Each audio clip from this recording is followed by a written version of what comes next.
Hi అండి, welcome to my channel Soni బంగారం.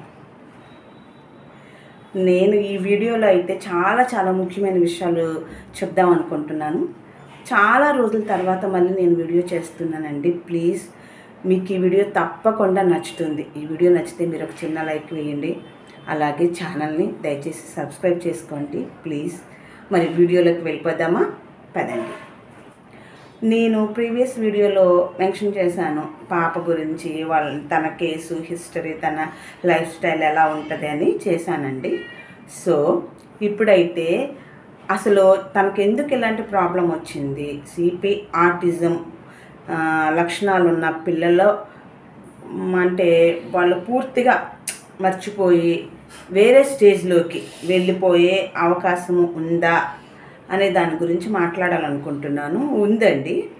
పిల్లలతో మనం ఎక్కువ టైం స్పెండ్ చేయకపోయినా, ఏదో ఫుడ్ పెట్టాము అయిపోయిందని వదిలేసినా వాళ్ళు మరి ఇంకా పూర్తిగా మతి స్థిమితం లేని పిల్లలాగా మారిపోయే ఛాన్స్ అయితే చాలా ఎక్కువ ఉంది. త్వరగా మనము అది 3 years లోపే మనం గమనించి ఎక్కువగా ఫిజియోథెరపీ, స్పీచ్ థెరపీ అలాంటి ట్రీట్మెంట్స్ చేయించుకున్నట్లయితే మనకి కేస్ అనేది కొంచెం క్యూర్ అయ్యే ఛాన్స్ ఉంటుంది అన్నమాట. అది ఒకరు అంటే అలాగా పలానా టైంకి, పలానా ఇన్ని సంవత్సరాలకి, పలానా ఇంతకి, ఇన్ని నెలలకి తగ్గిపోతుంది, పర్వాలేదు, మనం చేయించుకోవచ్చు, డబ్బు ఖర్చు పెట్టుకుంటే ఇది అనేది శాశ్వతంగా పరిష్కారం అవుతుంది అనేది లేదండి. ఇదేంటంటే పోలియో ఉన్న పిల్లలకి వాళ్ళకి కొంచెం పర్వాలేదు, వాళ్ళకి ఏదో ఒకటి శారీరక లోపమే కాబట్టి బ్రెయిన్ అనేది బాగానే ఉంటుంది కాబట్టి ఇంజూర్ అవ్వదు కాబట్టి వాళ్ళు ఏ పైన చేసుకోగలుగుతారు, స్కూల్కి వెళ్ళగలుగుతారు, వాళ్ళు బాగానే ఉంటారు. వీళ్ళు అలా కాదనమాట. వీళ్ళకి అంతా మైండ్ మీదే కదా ఉంటుంది. అది సరిగ్గా డెవలప్ అవ్వక నర్వస్ ప్రాబ్లం, అదే కండరాలు ప్రాబ్లం ఉండి వీళ్ళకి కొంచెం ఇదే ఉంటుంది. అది ఇంకా మనం ట్రీట్మెంట్ సరిగ్గా చేయించకపోతే పెద్ద అయ్యే కొద్దికి ఎక్కువైపోతూ ఉంటుంది అన్నమాట. ఎక్కువైపోయి పూర్తిగా ఆ స్టేజ్ నుంచి దాటిపోయి మనం ట్రీట్మెంట్ చేయించినా ఇంకా ఫలితం ఏమీ ఉండదు, ఉపయోగం ఏమీ ఉండదు అన్నమాట. దానివల్ల మనం చేయించుకున్నా ఎంత డబ్బు ఖర్చు పెట్టినా ఇది ఉండదు. షివరింగ్ వస్తూ ఉంటుంది పిల్లలకు కూడా, ఈ పిల్లలకు కూడా. నేను ఇక్కడ ఒక ముఖ్యమైన విషయాన్ని చెప్పాలనుకుంటున్నానండి. అదేంటంటే ఈ పిల్లల్ని మనకి ఏదైనా పని ఉన్నప్పుడు పేరెంట్స్ ఎవరింటి దగ్గర మనకి తెలిసిన వాళ్ళ, మనకి ఎంత బాగా బంధువులైనా లేకపోతే మన కొలీగ్స్ అయినా ఎవరింటి దగ్గర అయితే మాత్రం వదిలిపెట్టకూడదు, ఉంచకూడదు అనమాట. వాళ్ళు ఏదో విసుక్కుంటారు, లేకపోతే జోక్స్ వేస్తూ ఉంటారు. వాళ్ళకి పిల్లలు ఉంటారు కదా, తెలుసో తెలియక ఏదో ఒకటి అంటూ ఉంటారు. తెలియక వీళ్ళకి అన్నీ తెలుస్తుంది. వీళ్ళు కూడా నార్మల్ పిల్లలే, పైకి చెప్పలేకపోయినా ఫీల్ అవుతారు, బాధపడతారు ఆ విషయాలన్నిటిలో. ఎందుకంటే పర్సనల్గా మేము అనుభవించాం కాబట్టి ఈవెన్ సొంత అన్న, చెల్లి, అక్క వాళ్ళ దగ్గర, ఇంటి దగ్గర కూడా మనము ఏదో మనకి అర్జెంటు పని ఉంటే కానీ విడిచిపెట్టాలి. లేదంటే వాళ్ళు కూడా ఏదైనా జోక్గా సరదాగా అన్న మాటలకు కూడా పిల్లలు బాధపడతారు, ఫీల్ అవుతారు. ఎందుకంటే అది వాళ్ళ అన్న మాటని సరిగా రిసీవ్ చేసుకుని, సరిగా అర్థం చేసుకుని ఆ మెచ్యూరిటీ అనేది వీళ్ళకు ఉండదన్నమాట. సరిగ్గా మనము వీళ్ళకి అర్థమయ్యేలాగా చెప్పగలగాలి. కొంతమంది పిల్లలు ఉంటారండి అసలు వాళ్ళకి అర్థం కాదు, అది ఇంకా ఎక్కువ. అంటే ఒక 80%, 90% ప్రాబ్లం ఉన్నది. ఇదేం వ్యాధి కాదండి, ఇది ఒక డిసీజ్. అంటే ఇది ఒక రకంగా చెప్పాలంటే ఒక బలహీనత, ఇది ఒక జబ్బు కాదు. ఇది వాళ్ళకి మైండ్ సరిగ్గా డెవలప్మెంట్ అవ్వకపోవడం అది అంతే తప్పనించి ఇది కాదు. కొంతమంది అండి, మీరు నమ్ముతారో లేదో, మేము ఒకసారి, ఇదైతే నేను పర్సనల్గా చెప్తున్నాను, మేము ట్రైన్లో ప్రయాణం చేసి ఇంకా మేము దిగే స్టేజ్ వచ్చినాక దిగుతుంటే ఒక ఆవిడ కొంచెం స్టైల్గా ఉన్నారు.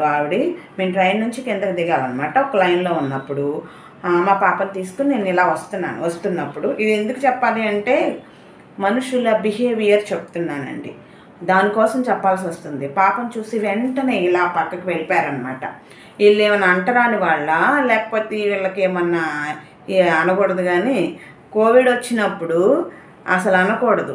ఎక్కడ ఎలా పోయామో, ఎక్కడ ఎలా పడేసామో. అందుకనే కోవిడ్ అనేది మనుషులకి ఒక అసలు మనుషుల యొక్క మానసిక పరిస్థితి అనుకోవాలా, లేకపోతే అమానవ సంబంధాలు ఎలా ఉంటాయి ఏంటి అనేది కోవిడ్ అనేది ఒక షాక్ అన్నమాట మానవ జీవితంలో. ఒక హఠాత్ పరిణామం అంటారు చూసారా.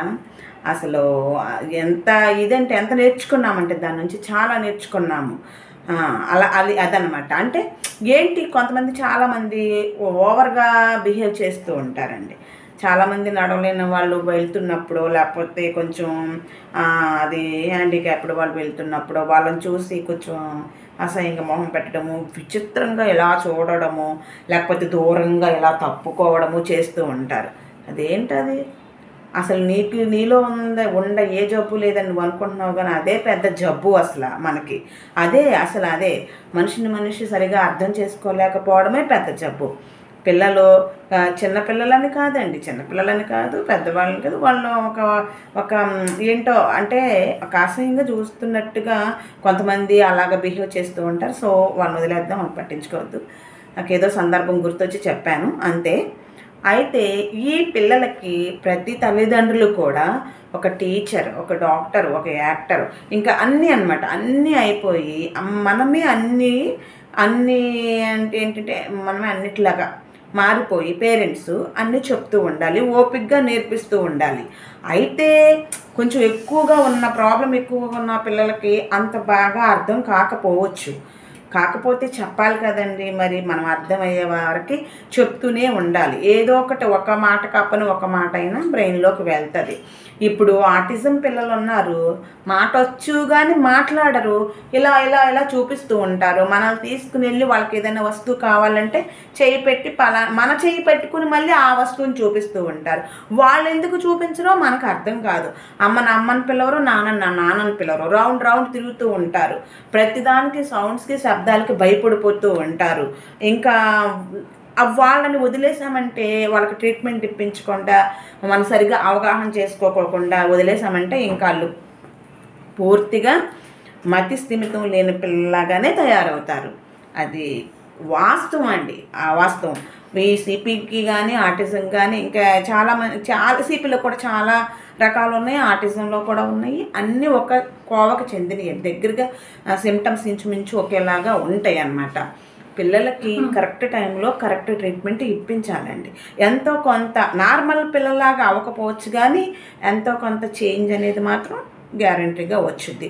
వాళ్ళ పనులు వాళ్ళు చేసుకుంటే మనకు అంతే చాలు కదా. పైగా ఆడపిల్లలు ఏంటంటే తర్వాత ప్రాబ్లమ్స్ చాలా ఎక్కువ ఉంటాయి వీళ్ళకి. మెచ్యూర్ అయిన తర్వాత వాళ్ళు క్లాత్ మార్చుకోవడం కానీ వాళ్ళు అవన్నీ వాళ్ళకి రావు. లైఫ్ లాంగ్ మనం చేసి పెట్టగలమా? మనము చేయలేము కదా. వాళ్ళకి కొంచెం అసలు కొద్దిగా చేతులు, హ్యాండ్స్ బాగున్న పిల్లలకి ప్యాడ్ అనేది ఎలా తీసుకోవాలి, అది ఏంటి, దాని గురించి వివరణ చెప్తూ ఎంతో చెప్పాలండి. అసలు ఒక 10 సంవత్సరాలు చెప్తే కానీ కొంచెం నేర్చుకుంటారేమో. అలా చెప్పగా తీసి ఎక్కడ పడితే అక్కడ పడేస్తూ ఉంటారు. మనం తీసుకోవాలి, దాన్ని తీయమని చెప్తూ ఉండాలి, నేర్పిస్తూ ఉండాలి. అయితే కొంతమందికి అయితే అది అసలు పూర్తిగా అర్థం కాదనుకోండి, ఇంకా అలాంటి పిల్లలకు తప్పదు, మనం చేయాల్సిందే. కానీ కొంచెం అర్థం చేసుకునే పిల్లలకు మాత్రం కొంచెం చెప్తూ ఉండాలి, అర్థమయ్యేలాగా అవగాహన కల్పిస్తూ ఉండాలి. ఇంకెన్నో విషయాలు ఉన్నాయండి. పాపం తనకి ఇప్పుడు టైం కూడా అది, అందుకే పెయిన్ వస్తుందని, స్టమక్ పెయిన్ వస్తుందని తను ఉండలేకపోతుంది. సో నెక్స్ట్ వీడియోలో నేను తప్పకుండా మరిన్ని విషయాలు మీతో షేర్ చేసుకుంటాను. Thank you so much. ధన్యవాదాలు.